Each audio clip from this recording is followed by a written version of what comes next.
Hello guys, कैसे हैं? आपको एसके सर चैनल में आप सभी को स्वागत है। आज का क्लास बायोलॉजी में वीवीआई क्वेश्चन, एक क्वेश्चन यानी कि 30 क्वेश्चन बताएंगे। यह सेट में 30 क्वेश्चन बताएंगे बायोलॉजी का, 1 से लेकर 30 क्वेश्चन, और बहुत ही इंपॉर्टेंट क्वेश्चन है बायोलॉजी का। देखिए, फर्स्ट क्वेश्चन अपने लोग का है, क्लास 10th का क्वेश्चन है, मॉडल क्वेश्चन है। कौन क्वेश्चन है बाबू? मॉडल क्वेश्चन है। समझिए, यहाँ पे क्वेश्चन है, फर्स्ट क्वेश्चन है कि मनुष्य के दांत, यानी कि मनुष्य के दांत वाले दांतों यानी कि मनुष्य के दूध वाले दांतों की संख्या कितनी होती है? तो 20 होती है। कितनी होती है? तो 20। यानी कि एक मनुष्य में दूध वाले दांतों की संख्या कितनी होती है बाबू? 20 होती है। कितनी होती है? 20। ये ऑब्जेक्टिव में पूछेगा, यानी कि मनुष्य के दूध वाले दांतों की संख्या कितनी होती है? 20 होती है। कितना होता है बाबू? 20 होता है। पहला क्वेश्चन हो गया, मनुष्य के दूध वाले दांतों की संख्या होती है? 20 होती है। और सेकंड क्वेश्चन है, कि छोटी आंत की, यानी कि छोटी आंत, एक होता है छोटी आंत, एक होता है बड़ी आंत। यहां पे क्वेश्चन है कि छोटी आंत की लंबाई 6 से 7 सेंटीमीटर क्या होती है? 6 से 7 सेंटीमीटर। छोटी आंत की लंबाई 6 से 7 सेंटीमीटर। बाबू क्या होती है? 6 से 7 सेंटीमीटर। क्या होती है? छोटी आंत की लंबाई 6 से 7 सेंटीमीटर होती है। अगला क्वेश्चन है, यानी कि बड़ी आंत की लंबाई कितनी होती है? 1.5 मीटर। यानी कि बड़ी आंत की लंबाई 1.5 मीटर और छोटी आंत की लंबाई 6 से 7 सेंटीमीटर। क्या हो? 6 से 7 सेंटीमीटर। ऑप्शन रहेगा 6 से 5, 6 से 6, 6 से 7, यानी कि 6 से 7। छोटी आंत की लंबाई 6 से 7 सेंटीमीटर होती है और बड़ी आंत की लंबाई 1.5 मीटर। क्या होती है? 1.5 मीटर होती है। अगला क्वेश्चन देखिए, क्वेश्चन नंबर 4 है और बहुत ही हेवी क्वेश्चन है और पूछा हुआ क्वेश्चन भी है, ध्यान दीजिए।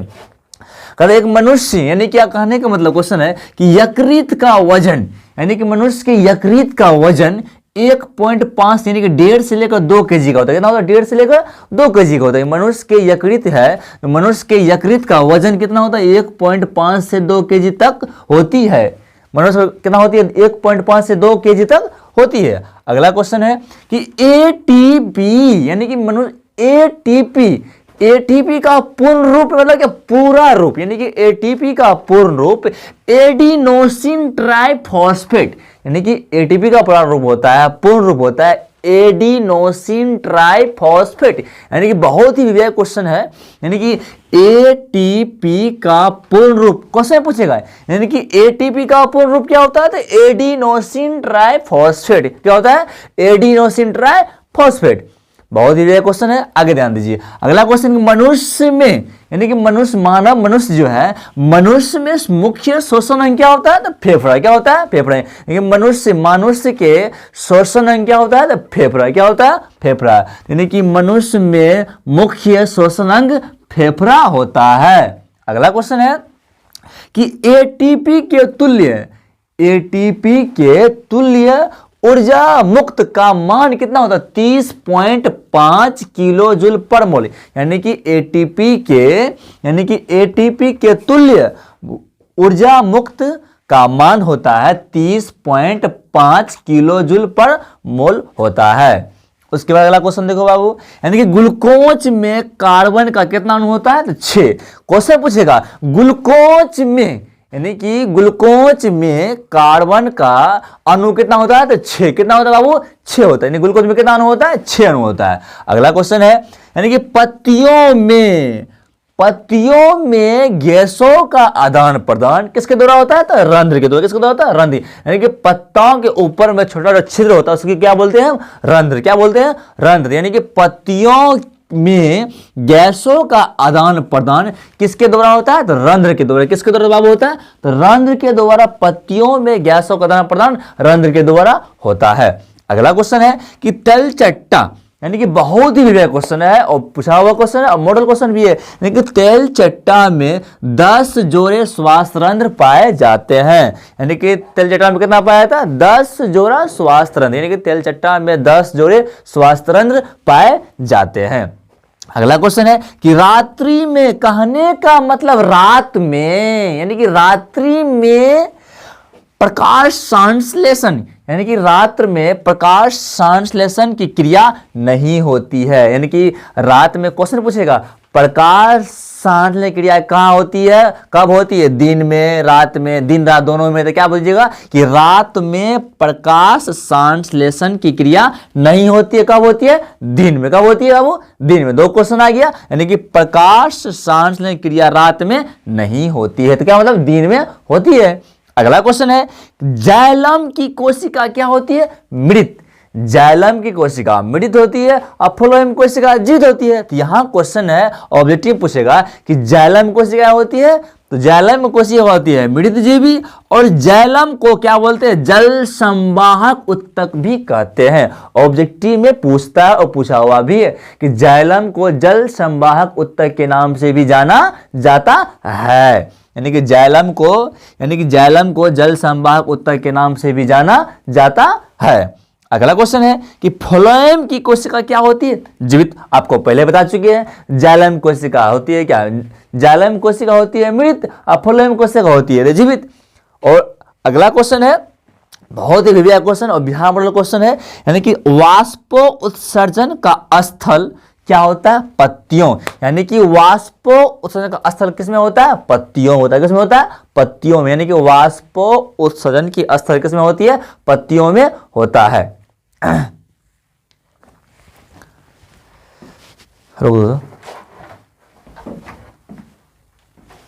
क्वेश्चन बता चुके थे, 16 नंबर क्वेश्चन ध्यान दीजिए।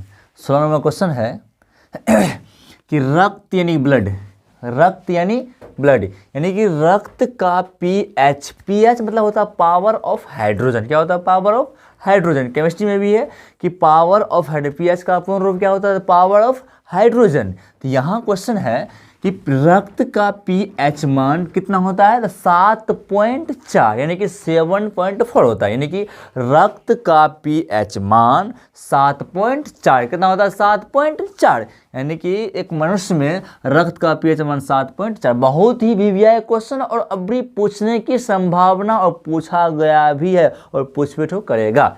यानी कि रक्त का पीएच मान 7.4 होता है, और 7.4 जब होगा तो उसका पीएच मान 7 से ज़्यादा होता है। अगर जिस पदार्थ का पीएच मान 7 से ज़्यादा होता है वो हो जाएगा क्षारीय पदार्थ। क्या हो जाएगा, क्षारीय पदार्थ। इसका 7 से कम वो क्या हो जाएगा, अम्लीय।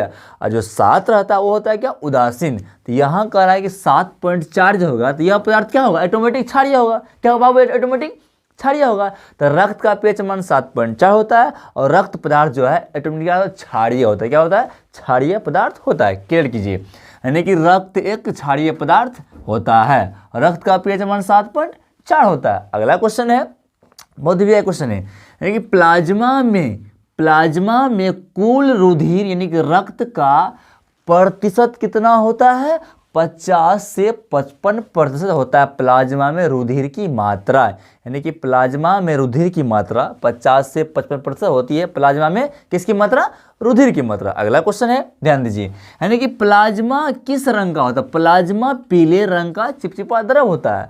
प्लाज्मा जो होता है पीले रंग का क्या होता है, चिपचिपा द्रव होता है। प्लाज्मा का रंग जो होता है वो पीला रंग होता है, वो क्या चिपचिपा तरह से क्या होता है, द्रव के अकॉर्डिंग होता है। तो प्लाज्मा पीले रंग का चिपचिपा द्रव होता है। अगला क्वेश्चन है कि मनुष्य के हृदय, मनुष्य के हट यानी मनुष्य के हृदय का आकार की चौड़ाई कितनी होती है, 9 सेंटीमीटर कितनी होती है। और मनुष्य का जो हृदय है उसकी आकार का चौड़ाई जो है वो कितना होता है, 9 सेंटीमीटर होती है। कितना होता है, 9 सेंटीमीटर होती है। मनुष्य के हृदय की चौड़ाई 9 सेंटीमीटर होती है। ध्यान से देखिए, होती है।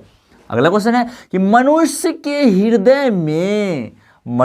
के हृदय में कितना कोष्ठक होता है, तो बाबू 4 होता है। कितना होता है, 4। यानी कि मनुष्य के हृदय में 4 कोष्ठक होता है। और कोष्ठक और व्यास में यानी कि बात बराबर है, कोष्ठक रहेगा, व्यास में रहेगा, चैम्बर रहेगा, या क्वेश्चन तीनों एक ही क्वेश्चन है, आंसर भी होगा एक होगा। यानी कि मनुष्य के हृदय का आकार 9 सेंटीमीटर होता है। अगला क्वेश्चन है, मनुष्य के हृदय में 4 कोष्ठक पाया जाता है, मनुष्य के हृदय में 4 व्यास में पाया जाता है। कभी ऑब्जेक्टिव में रहता है व्यास में, तो आप लोग को कंफ्यूजन में नहीं जाना है, कंफ्यूजन में नहीं जाना है। व्यास और चैम्बर और कोष्ठक बात बराबर है।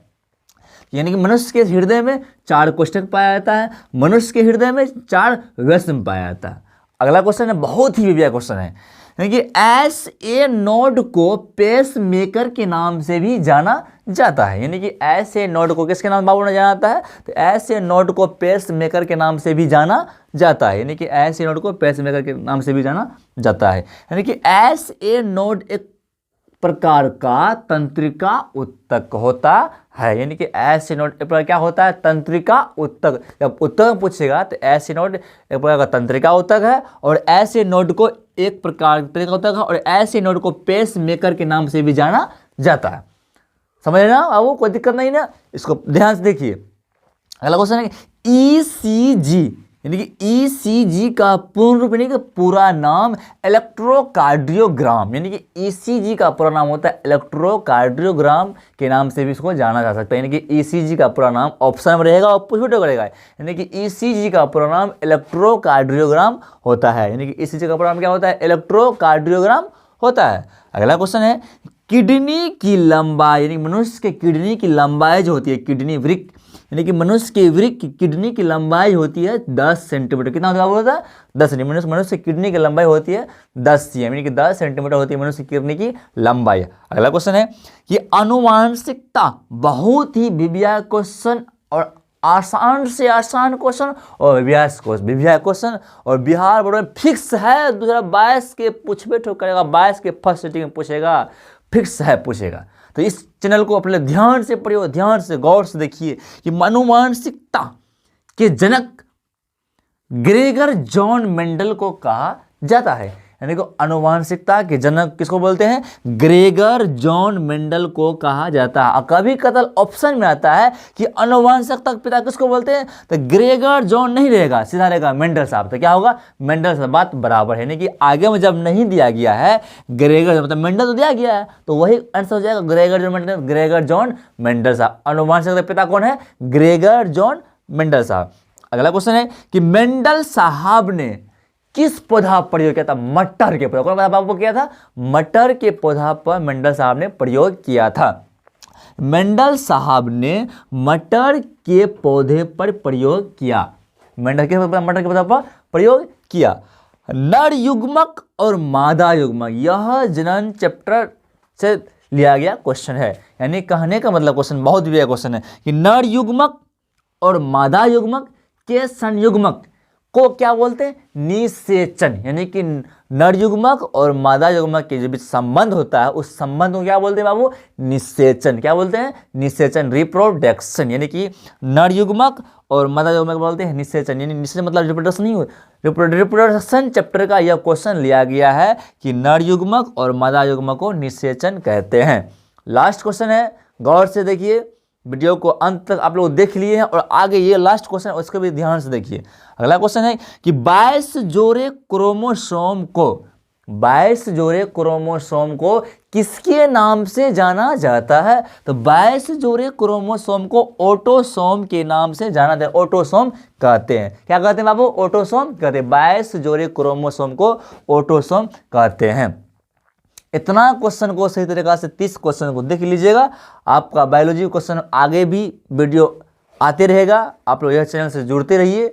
उम्मीद है आपको बेहतर से बेहतर क्वेश्चन देते रहेंगे, वीडियो से जुड़े रहिए। इतना कुछ बताने के बाद आपका क्वेश्चन, बायोलॉजी का क्वेश्चन कहीं नहीं छूटेगा। पढ़ते रहिए, ध्यान से गौर से देखते रहिए और मेरे साथ जुड़े रहिए और लाइक सब्सक्राइब को ध्यान दीजिए और एक लाइक एक सब्सक्राइबर जो होता है थोड़ा सा बढ़ाइए। जय हिंद। मारो तो होती है।